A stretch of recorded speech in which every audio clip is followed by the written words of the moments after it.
Salut à tous et bienvenue dans cette nouvelle vidéo. Alors après une vidéo un petit peu plus petite que j'ai faite sur une plus petite station, il est temps de se réattaquer aux plus grosses stations. Et là cette fois on va parler de la station Nation. Voilà.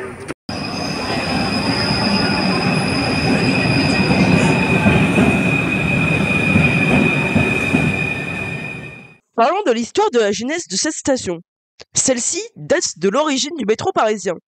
Tout comme Gare d'Orléans, dans le projet original de 1898, Nation devait être un grand pôle de lignes avec les lignes A, B et F.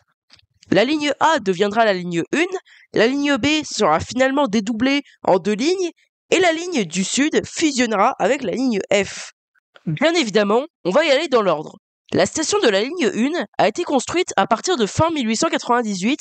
Je le sais car la ligne a été construite en 11 tronçons simultanément et la station a été inaugurée en même temps que le reste de la ligne le 19 juillet 1900, venant desservir la place de la Nation. Pour cette station, c'est loin d'être fini. Peu de temps après, la station de la ligne 2 est mise en chantier dans la foulée, dès 1901. La station est agencée non pas comme un terminus, mais bien comme un double terminus, mais j'y reviendrai. Elle est inaugurée en même temps que le prolongement de Bagnolet à Nation, le 2 avril 1903. Comme les deux stations terminales des lignes 2 et 6 se ressemblent beaucoup, on pourrait penser que celles-ci ont été inaugurées en même temps, mais non. La station de la ligne 6 est inaugurée le 1er mars 1909, donc 6 ans plus tard.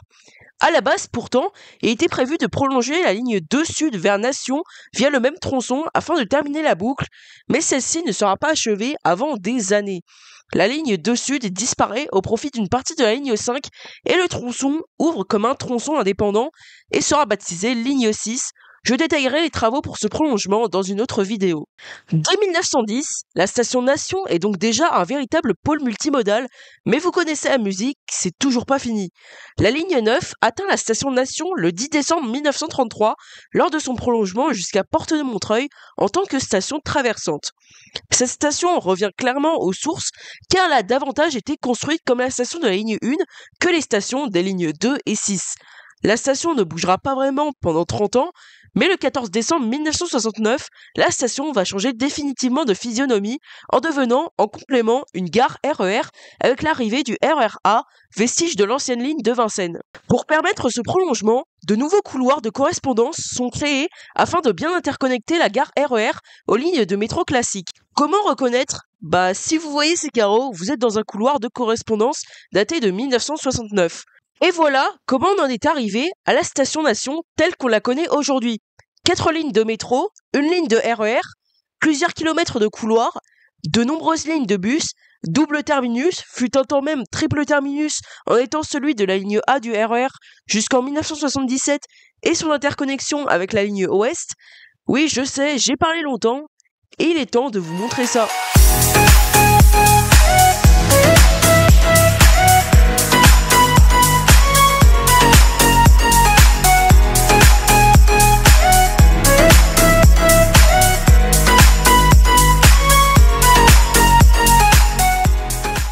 Bon, alors d'habitude, je fais la présentation des quais en une seule fois, mais là, comme il y a pas mal de choses à dire, on va faire ligne par ligne, le tout entrecoupé par un petit jingle que j'ai fait avec After Effects.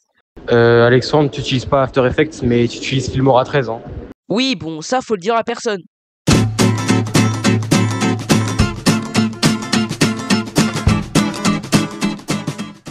La station Nation de la ligne 1 a été construite en courbe afin de négocier le virage entre le boulevard Diderot et le cours de Vincennes.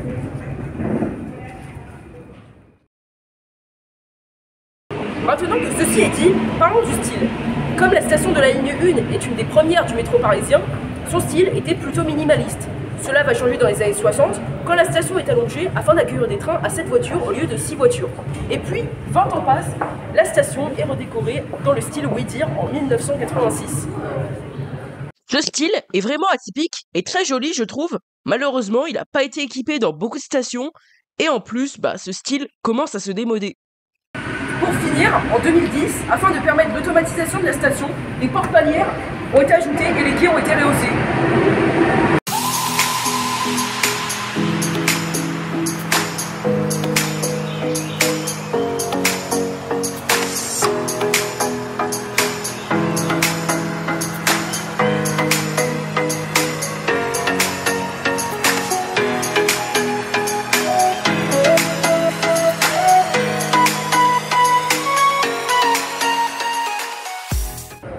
assez rare, la station ne possède aucun banc, mais uniquement des appuis esthétiques, probablement pour coller à la fréquentation de la station et à la fréquence des trains. Bon, j'ai aussi une autre hypothèse. Si le style oui-dire a plutôt bien vieilli, ce n'est absolument pas le cas des sièges typiques, les voici d'ailleurs. Je pense donc que ceux-ci ont été retirés dans les années 90 ou 2000, et il est toujours possible de retrouver ce type de siège à Montparnasse Bienvenue sur la ligne 12 par exemple. Sinon, pour finir avec la station de la ligne 1, depuis quelques années, des projecteurs projettent des couleurs sur la voûte.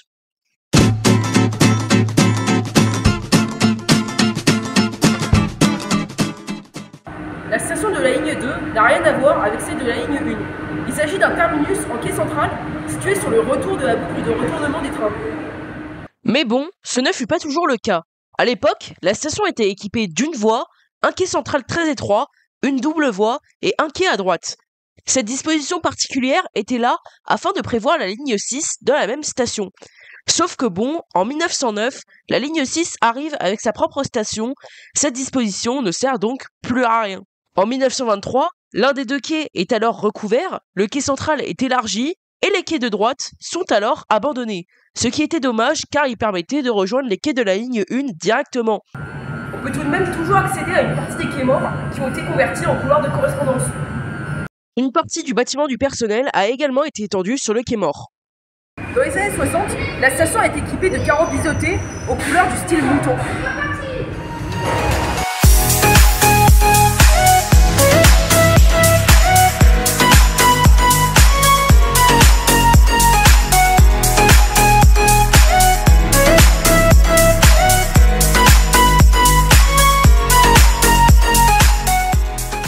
La station de la ligne 2 a été construite en courbe, comme la station de la ligne 1, et cette fois, c'est pour mieux négocier la boucle de retournement. Les équipements de la station de la ligne 2 sont relativement complets, alors que bon, on attend rarement son train. Il y a toujours au moins un métro à quai. Donc je comprends pas pourquoi ils ont mis autant de sièges et des distributeurs. Le panneau indiquant le nom de la station était pendant assez longtemps plutôt atypique. Malheureusement, celui-ci a été remplacé en 2012 par un panneau beaucoup plus classique. Même si au premier regard, ça se voit pas forcément, la station Nation de la ligne 2 possède une voûte entièrement en métal.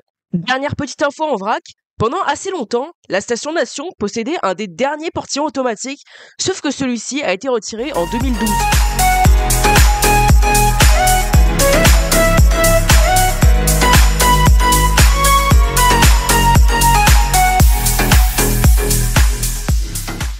Avant d'enchaîner avec les quais de la ligne 6, j'ai un petit message à faire passer à la RATP.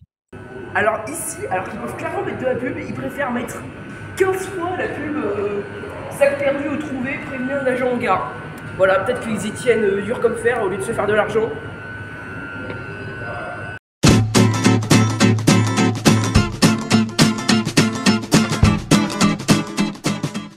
Les quais de la ligne 6 ont été agencés de la même façon que ceux de la ligne 2, avec tout de même quelques différences. Déjà, les quais ne sont pas en courbe, les carreaux sont un petit peu différents, et les quais sont moins longs.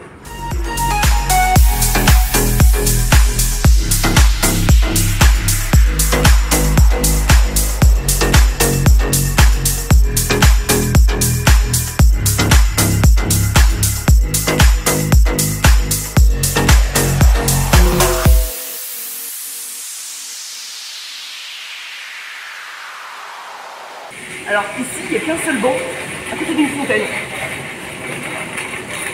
Voilà. Bon, au moins ici, ils utilisent tout le plein potentiel de la publicité.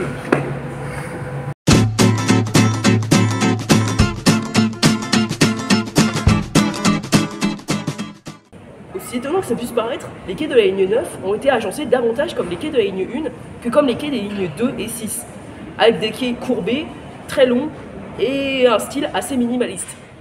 À la fin des années 60, la station a été redécorée au style mouton, un style très en vogue à l'époque, mais qui malheureusement n'a pas été très répandu. Cependant, en 2010, ce style étant démodé, il a été remplacé par un style beaucoup plus classique.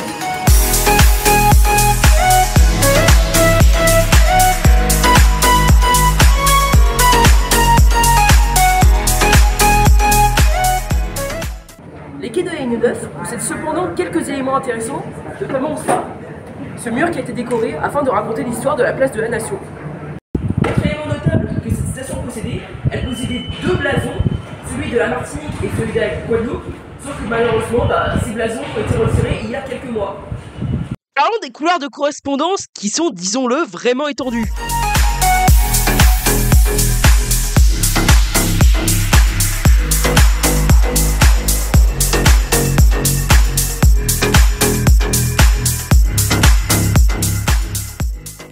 Alors, à Nation, tu peux passer de couloirs classiques, qu'on peut retrouver à Place d'Italie par exemple, à des énormes quais longs et larges qu'on peut retrouver à Gare du Nord normalement. Les couloirs pour accéder au RER A sont quelque peu particuliers car ce sont des carreaux de toutes les couleurs et beaucoup plus petits que les carreaux biseautés qu'on peut retrouver dans le métro parisien.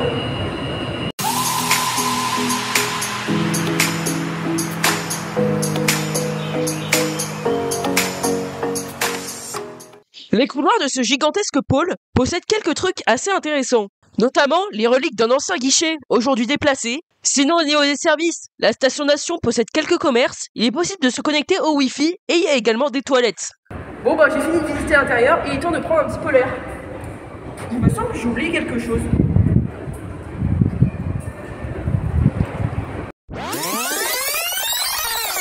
La gare de la Nation du RER A beau avoir été construite dans les années 60, une période qui n'est pas connue pour avoir eu son grand art, il possède un style qui me fascine, avec un plafond très haut, des quais très longs et très larges, des panneaux lumineux en blanc, mais surtout du rouge, beaucoup de rouge.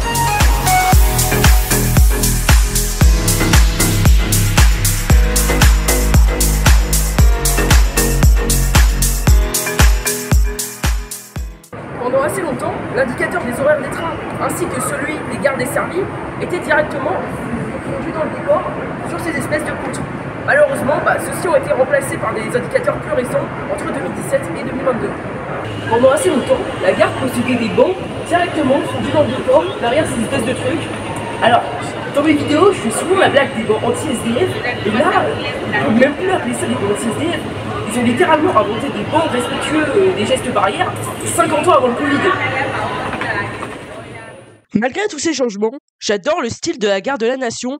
Malheureusement, celui-ci va bientôt disparaître. En effet, comme toutes les gares du RER A, construites ou rénovées dans les années 60, 70 et 80, ce style devrait voler en éclats au profit d'un style plus moderne. Si des fois le rendu est magnifique, comme à Vincennes, les premiers visuels ne m'inspirent pas franchement. Le projet a été cependant suspendu en 2022 pour cause d'infaisabilité, mais la rénovation sera, je pense, réalisée d'ici à la fin des années 2020.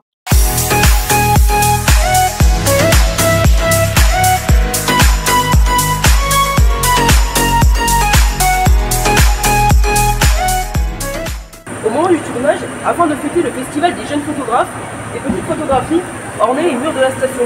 Malheureusement, cette œuvre sera retirée le 1er juin. Bon, là, je pense qu'il est temps d'aller vraiment visiter les alentours. Commençons par les accès. Il y a cette entrée principale, assez large, qui a été conçue par Hector Guimard et qui est d'origine, mais c'est pas tout.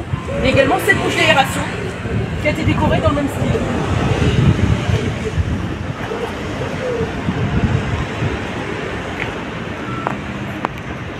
Ça sert à rien de voir rien. Un peu plus loin, il y a cette entrée beaucoup plus classique, mais bon, c'est écrit passage interdit et c'est uniquement une issue de secours car c'est condamné. L'accès le plus récent, c'est celui-ci. Il s'agit tout simplement d'un ascenseur afin de veiller à l'accessibilité de la station qui a été construit dans les années 2000, sauf qu'aujourd'hui il y a la queue pour y accéder. Entre le faubourg Saint-Antoine et le boulevard Voltaire, il y a non pas une simple, non pas non plus une double, mais bien une triple entrée, dont une est réservée à la sortie et les deux autres peuvent faire entrée et sortie. Ces accès ont été conçus dans les années 30 au moment du prolongement de la ligne 9 vers Porte de Montreuil. Mais c'est pas tout. À l'époque, l'entrée qui se situe aujourd'hui au centre possédait un petit hélicule qui a été conçu également dans les années 30. Malheureusement, celui-ci a été détruit dans les années 80. À l'opposé, il y a un grand accès et un plus petit accès sur les côtés. Ceux-ci sont dédiés au RER A et datent de 1969. Il avait la particularité de posséder un porte-plan très original. Malheureusement, celui-ci a été remplacé par un porte-plan beaucoup plus classique en 2020. Mais l'entrée principale, située avenue du Trône, possède une petite particularité car elle possède deux porte-plans de deux générations différentes face à face. Bon, pour les deux du fond qui n'y connaissent rien, Le porte-plan de droite date des années 2000 et le porte-plan de gauche date des années 2010.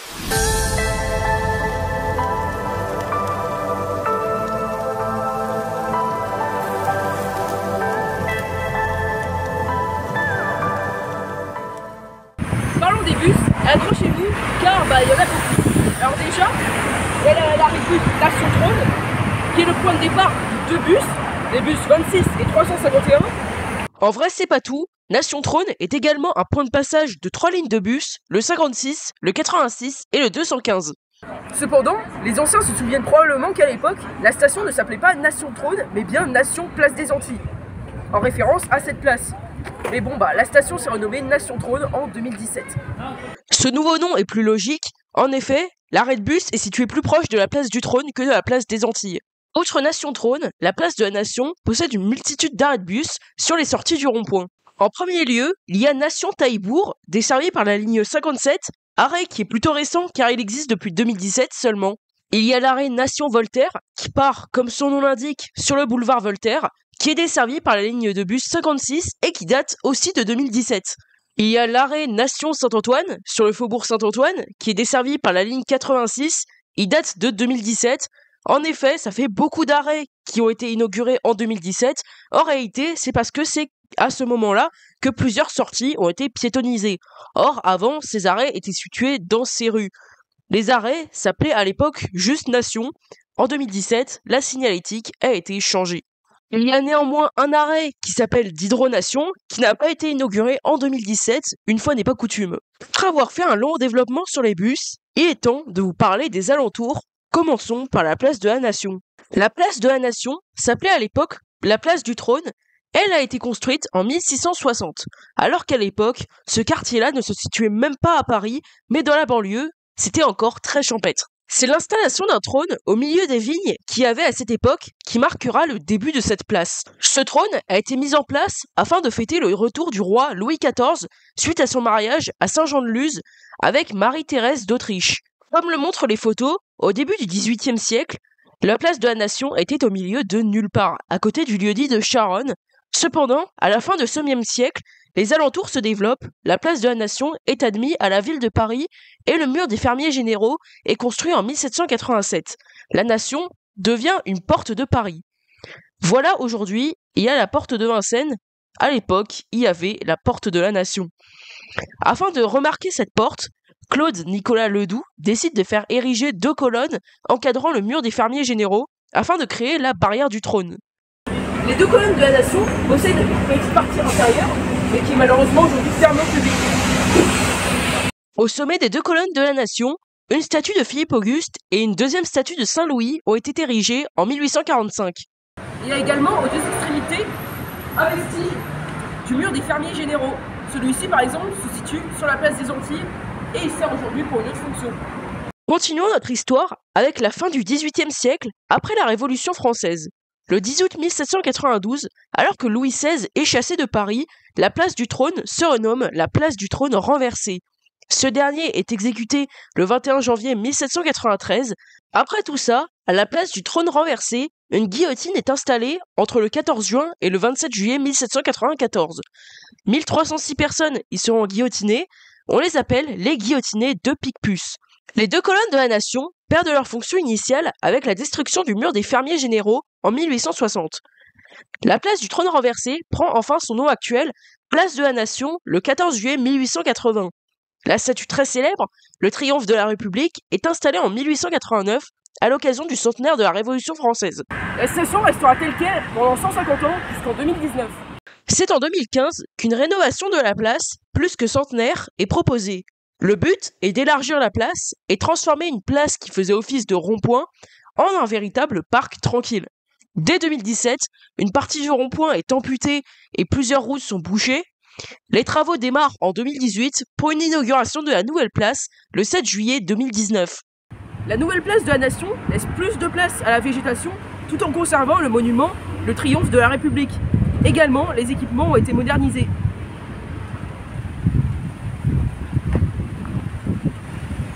Maintenant que tout ça est dit, je vous propose de faire un petit tour de la place avec des plans musicaux.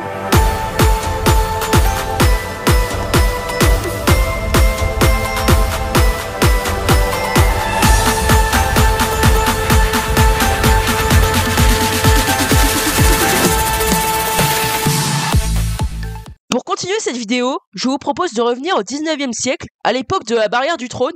La route qui partait, c'est bien évidemment l'actuelle cour de Vincennes. Cette route était celle sur laquelle le carrosse du roi passait pour rejoindre la capitale, d'où la création de la place du trône dans le but d'accueillir le roi Louis XIV. Aujourd'hui, le cours de Vincennes est toujours une route importante car elle mène à la porte de Vincennes et au périphérique. Pour les piétons, une allée très sympathique a été construite avec également des espaces pour les skateurs.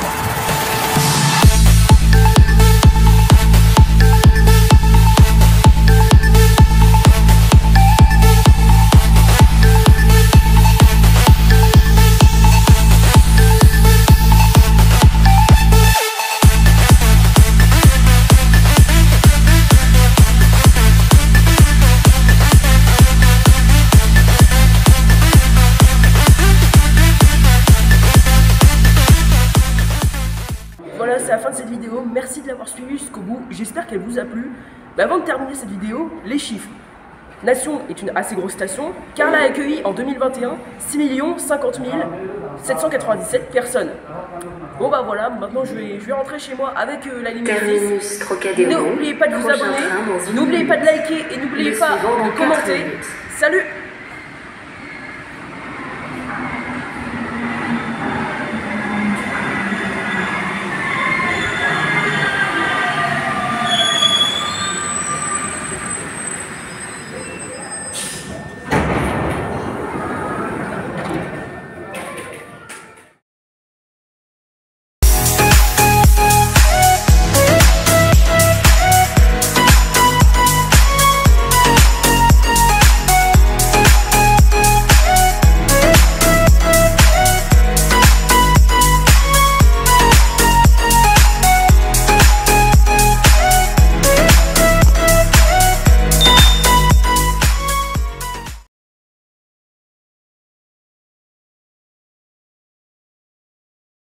Au secours!